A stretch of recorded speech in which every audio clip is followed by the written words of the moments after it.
नमस्ते साथियों, बिना अनुमति के महाबोधि महाविहार के सामने अनिश्चितकालीन भूख हड़ताल किए जाने के कारण प्रशासन ने 3 लोगों पर प्राथमिकी दर्ज की है। बिना अनुमति धरना नाम से हम लोगों पर एफआईआर हुए हैं। कानूनी प्रक्रिया है, हमारे ऊपर एफआईआर था 3 महीने से पहले, तो मुझे हम लोग को परमिशन नहीं लेके बैठा। उसके ऊपर हम 3 ऊपर था, मेरे ऊपर, प्रज्ञा सिंह महातिर के ऊपर और के बोझ के ऊपर। हम चैलेंज कर सकते थे सरकार को चैलेंज करकर वो तो कुछ कर सकते थे, लेकिन उससे हल होने वाला नहीं है। उन पर पुनः एक मेरा प्रश्न है कि क्या सरकारी वकील जो लीगल तौर पर एक्सपर्ट कहे जाते हैं, उन्हें भी धरना लीगल तरीके से किस प्रकार से शुरू की जानी चाहिए?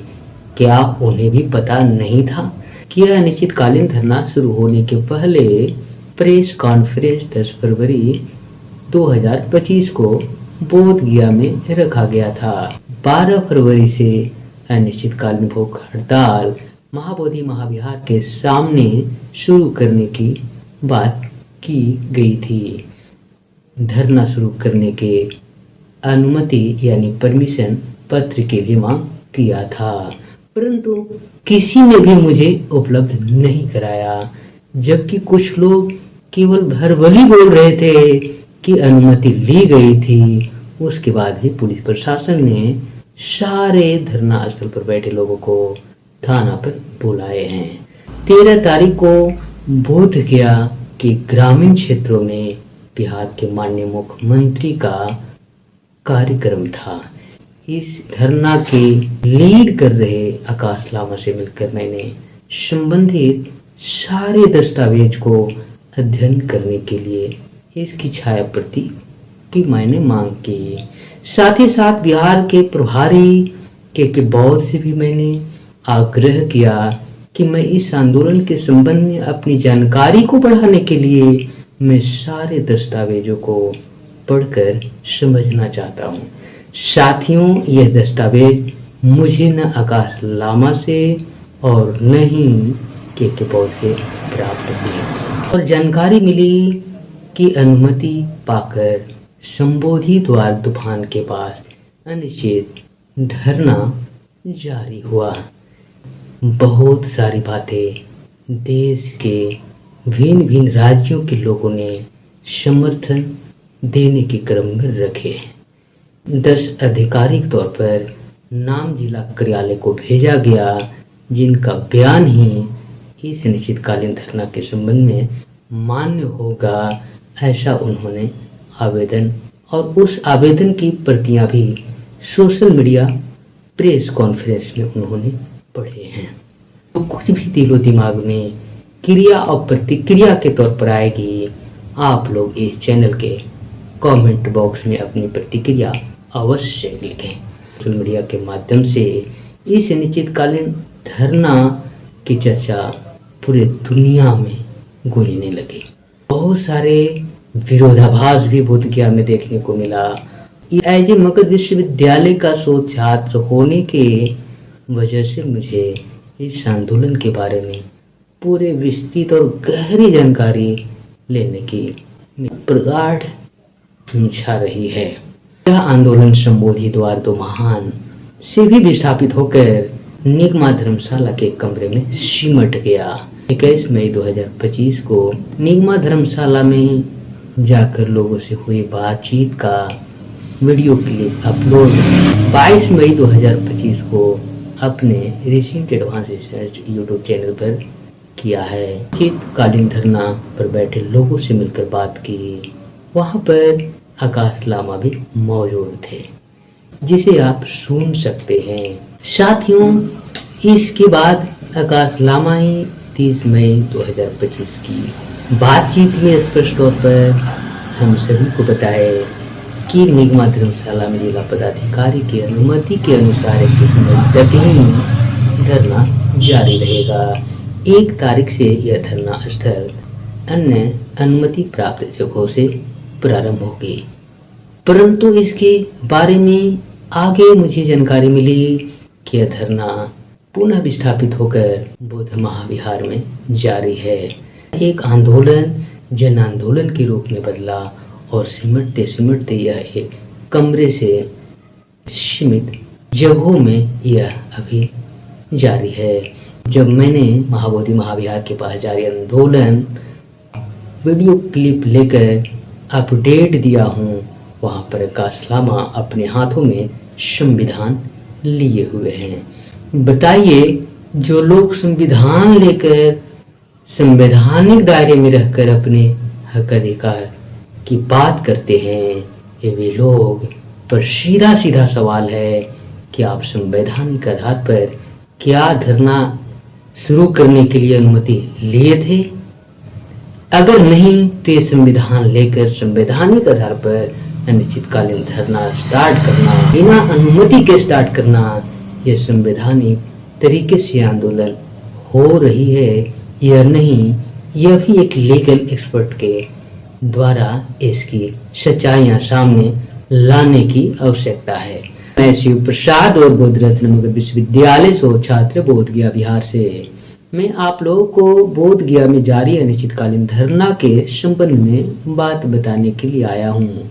आपको मैं याद दिला दूं कि यह अनिश्चितकालीन धरना शुरू होने के पहले प्रेस कॉन्फ्रेंस 10 फरवरी 2025 को बोध गया में रखा गया था। इस कॉन्फ्रेंस की बातों को मैंने अपने चैनल रिसीड एडवांस रिसर्च पर अपलोड किया है, जिसे आप देखकर समझ सकते हैं। इस प्रेस कॉन्फ्रेंस में 12 फरवरी से अनिश्चितकालीन भूख हड़ताल महाबोधि महाविहार के सामने शुरू करने की बात की गई थी। मैंने 12 फरवरी 2025 के अपडेट थाना से आते हुए विक्षोभन का वीडियो क्लिप बनाकर भी अपलोड किया है।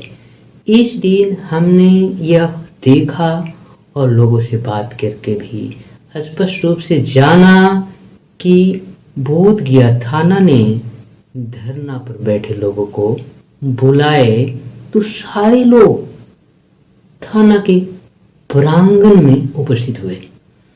वहां पर पुलिस प्रशासन से बातचीत हुई और जब वे बाहर लौट रहे थे तो आने के क्रम में मैंने वीडियो क्लिप बनाया है और उस वक्त मैंने संबंधित लोगों से मिलकर धरना शुरू करने के अनुमति यानी परमिशन पत्र के लिए मांग किया था, परंतु किसी ने भी मुझे उपलब्ध नहीं कराया।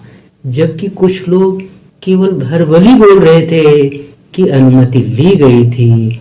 उसके बाद भी पुलिस प्रशासन ने सारे धरना स्थल पर बैठे लोगों को थाना पर बुलाए हैं। साथियों, मुझे परमिशन का न व्हाट्सएप से और न ही उसका फोटोकॉपी मुझे मिली। उसके बाद हमने इस बातों को पूर्ण रूप से स्पष्ट तौर पर अपने चैनल पर अपलोड नहीं किया। 13 तारीख को बोध गया के ग्रामीण क्षेत्रों में बिहार के माननीय मुख्यमंत्री का कार्यक्रम था, इसीलिए यह धरना स्थल को 13 को स्थगित करने की बात कही गई और इस दौरान जयप्रकाश उद्यान के परिसर में स्थित बाबा साहब बी आर अम्बेडकर के स्टैचू के नीचे कुछ सीमित लोगों के द्वारा यह धरना जारी रखने का पुलिस प्रशासन के द्वारा अनुमति मिली थी। इसकी जानकारी हमें धरना स्थल के लोगों से बातचीत के क्रम में सुनने को मिला। साथियों, इसके बाद बिल्कुल महाबोधि महाविहार के सामने धरना जारी रहा और इसी दरमियान मैंने इस धरना के लीड कर रहे आकाश लामा से मिलकर मैंने संबंधित सारे दस्तावेज को अध्ययन करने के लिए इसकी छाया प्रति की मैंने मांग की। साथ ही साथ बिहार के प्रभारी के बौद्ध से भी मैंने आग्रह किया कि मैं इस आंदोलन के संबंध में अपनी जानकारी को बढ़ाने के लिए मैं सारे दस्तावेजों को पढ़कर समझना चाहता हूँ। साथियों, यह दस्तावेज मुझे न आकाश लामा से और न ही के बौद्ध से प्राप्त हुए। कुछ दिनों तक धरना महाबोधि महाविहार के सामने गोलंबर पर चलता रहा। अचानक यहाँ से धरना विस्थापित कर दी गई और जानकारी मिली कि अनुमति पाकर संबोधि द्वार तूफान के पास अनिश्चित धरना जारी हुआ। यह धरना भी जारी रहने के दरमियान बहुत सारी बातें देश के भिन्न भिन्न राज्यों के लोगों ने समर्थन देने के क्रम में रखे। इसी दरमियान आकाश लामा के द्वारा इस आंदोलन को और मजबूती प्रदान करने के लिए 10 आधिकारिक तौर पर नाम जिला कार्यालय को भेजा गया, जिनका बयान ही इस निश्चितकालीन धरना के संबंध में मान्य होगा, ऐसा उन्होंने आवेदन और उस आवेदन की प्रतियां भी सोशल मीडिया प्रेस कॉन्फ्रेंस में उन्होंने पढ़े हैं। साथियों, यह आंदोलन धीरे धीरे तीव्र गति पकड़ता गया और पूरे देश के हर राज्यों में हलचलें हुई और यहाँ तक कि सोशल मीडिया के माध्यम से इस निश्चितकालीन धरना की चर्चा पूरे दुनिया में गूंजने लगी। इसको लेकर बहुत सारे विरोधाभास भी बोधगया में देखने को मिला। इस दरमियान भी मैंने इस आंदोलन के शुरू से अपडेट तक के सारे दस्तावेज को अध्ययन करके मैंने जानकारी को पढ़कर अपनी समझ को बढ़ाने के प्रयास रत रहते हुए आकाश लामा और संबंधित के बॉस से भी मैंने आग्रह किया, लेकिन इन लोगों के द्वारा मुझे अभी तक संबंधित दस्तावेज की जानकारी नहीं मिली है। मैं एज ए मगध विश्वविद्यालय का शोध छात्र होने के वजह से मुझे इस आंदोलन के बारे में पूरे विस्तृत और गहरी जानकारी लेने की प्रगाढ़ इच्छा रही है। साथियों, मैं इस क्रम में आपको अपडेट करके बता दूं, यह आंदोलन संबोधि द्वार तो महान से भी विस्थापित होकर निगमा धर्मशाला के कमरे में सिमट गया। यहाँ पर धरना स्थल पर रहने वाले लोगों की संख्या काफी कम गई और वहाँ भी मैंने जानकारी पाते ही कुछ साथियों के साथ जाकर लोगों से मिला और उसकी जानकारी लिया है, जिसका भी अपडेट हमने आप लोगों को अपने ही चैनल पर दिया है।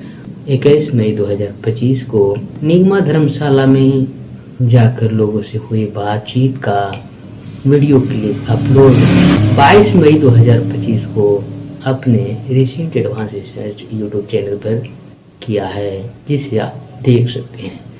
इसके बाद हमारे साथियों के अंदर इस धरना के बारे में जानने की उत्सुकता बढ़ती गई। 30 मई 2025 को पुनः निगमा धर्मशाला जारी अनिश्चितकालीन धरना पर बैठे लोगों से मिलकर बात की। वहां पर आकाश लामा भी मौजूद थे। उस दरमियान जो भी चर्चाएं हुई उसका भी मैंने अपलोड अपने YouTube channel recent advance research channel पर किया है, जिसे आप सुन सकते हैं। साथियों, इसके बाद आकाश लामा ही 30 मई 2025 की बातचीत में स्पष्ट तौर पर हम सभी को बताए कि निगमा धर्मशाला में जिला पदाधिकारी की अनुमति के अनुसार 21 मई तक ही धरना जारी रहेगा। 1 तारीख से यह धरना स्थल अन्य अनुमति प्राप्त जगहों से प्रारंभ होगी, परंतु इसके बारे में आगे मुझे जानकारी मिली कि यह धरना पुनः विस्थापित होकर बौद्ध महाविहार में जारी है। साथियों, यह है विस्थापित होते रहने का अनिश्चितकालीन धरना स्थल, जिसकी चर्चा देश के भिन्न भिन्न राज्य के बौद्ध श्रद्धालुओं के साथ साथ पूरे विश्व के बौद्ध लोग सोशल मीडिया के द्वारा जान पाए हैं। साथियों, यह एक आंदोलन जन आंदोलन के रूप में बदला और सिमटते सिमटते यह एक कमरे से सीमित जगहों में यह अभी जारी है। इस संदर्भ में मैं आप लोगों के बहुत ही एक स्पष्ट जानकारी देने के लिए आया हूँ कि पहला दिन जब मैंने आकाश लामा का महाबोधि महाविहार के पास जारी आंदोलन वीडियो क्लिप लेकर अपडेट दिया हूँ। वहाँ पर आकाश लामा अपने हाथों में संविधान लिए हुए हैं। बताइए, जो लोग संविधान लेकर संवैधानिक दायरे में रहकर अपने हक अधिकार की बात करते हैं, ये वे लोग पर सीधा सीधा सवाल है कि आप संवैधानिक आधार पर क्या धरना शुरू करने के लिए अनुमति लिए थे? अगर नहीं तो ये संविधान लेकर संवैधानिक आधार पर अनिश्चितकालीन धरना स्टार्ट करना, बिना अनुमति के स्टार्ट करना, यह संवैधानिक तरीके से आंदोलन हो रही है या नहीं, यह भी एक लीगल एक्सपर्ट के द्वारा इसकी सच्चाइयां सामने लाने की आवश्यकता है। साथियों, आज मुझे एक वीडियो सोशल मीडिया पर मिली है जिसमें गया जिला के सिविल कोर्ट के सामने प्रज्ञाशील भंते और आकाश लामा के साथ अन्य भंतेगण भी मौजूद दिखे और वहां सोशल मीडिया के सामने प्रज्ञाशील भंते और आकाश लामा ने बताए कि बिना अनुमति के महाबोधि महाविहार के सामने अनिश्चितकालीन भूख हड़ताल किए जाने के कारण प्रशासन ने 3 लोगों पर प्राथमिकी दर्ज की है। बिना अनुमति धरना नाम से हम लोगों पर एफआईआर हुए हैं और अभी 3 महीने से 4-5 बार तो हम इधर आ चुके हैं झटके खाते हुए। कोई बात नहीं, हम लोगों की न्याय की लड़ाई है और प्रशासन से हम भागने वालों में से नहीं है। तो क्या आशा है कब तक चलेगा ये? अभी जब तक के बुलाएंगे ना प्रशासन के लोग तब तक आते रहेंगे, हमें कौन सा फर्क पड़ता है। कानूनी प्रक्रिया है। हमारे ऊपर एफआईआर था 3 महीने से पहले, 3 महीने हो गया है। तो कानूनी प्रक्रिया है, कानून को कानून की तरह लड़ना चाहिए और यदि अपने पास सत्यता है तो उसमें डरना नहीं चाहिए। और बात पेशी हुई और हम लोग बात किए और अपना एडवोकेट अशोक वर्धन जी से, इवन हम अशोक वर्धन जी से हमने ये भी रिक्वेस्ट की जैसा हो मीनाचार्य जी को जेल से निकालिए। ये भी बात हमने उनसे बात की है, एडवोकेट से सामने नहीं आना चाहते हैं तो उन्होंने बताया इस प्रकार से हो रहा है। तो उनका एडवोकेट कौन है मालूम नहीं चल रहा मेरे को भी। हमने उनको ये कहा था जो अनुज कुमार गुप्ता जी जो उसने एफआईआर किया है उनसे मिलने का प्रयास कर रहे हैं कि अपनी तरफ से वो उनको जल्द से जल्द बाहर निकले। आपका ये केस किस मामला में रहा था? ये एफआईआर था, ये 3 महीने पहले ही जब हम लोग वहाँ गोलंबर में बैठे थे उस पर मुझे हम लोग परमिशन नहीं लेके बैठा, उसके ऊपर हम 3 ऊपर था, मेरे ऊपर, प्रज्ञाशील महादेव के ऊपर और के बोझ के ऊपर। कानूनी लड़ाई है। देखिए, हम चैलेंज कर सकते थे सरकार को चैलेंज करकर ऊपर तो कुछ कर सकते थे, लेकिन उससे हल होने वाला नहीं है। शांति संवैधानिक प्रकार से ही हम लोग जीतेंगे। उन लोगों में से एक लोग सरकारी वकील रिटायर्ड हैं, उन पर पुनः एक मेरा प्रश्न है कि क्या सरकारी वकील जो लीगल तौर पर एक्सपर्ट कहे जाते हैं, उन्हें भी धरना लीगल तरीके से किस प्रकार से शुरू की जानी चाहिए, क्या उन्हें भी पता नहीं था? साथियों, एक बहुत गंभीर प्रश्न है और मैं समझता हूं कि आज का यह वीडियो इस धरना को शुरू करने से लेकर अप टू डेट तक का मैं संक्षिप्त जानकारी आप लोगों के बीच देने के लिए आया हूं। आपको यह जानकारी मिलने से जरूर आप कुछ बातों को समझने और समझकर उस पर चिंतन मनन करने की कोशिश करेंगे और इस कोशिश के दरमियान आपको जो कुछ भी दिलो दिमाग में क्रिया और प्रतिक्रिया के तौर पर आएगी, आप लोग इस चैनल के कमेंट बॉक्स में अपनी प्रतिक्रिया अवश्य लिखें। इसी के साथ आप लोगों को मेरी तरफ से बहुत बहुत धन्यवाद। साधुवाद।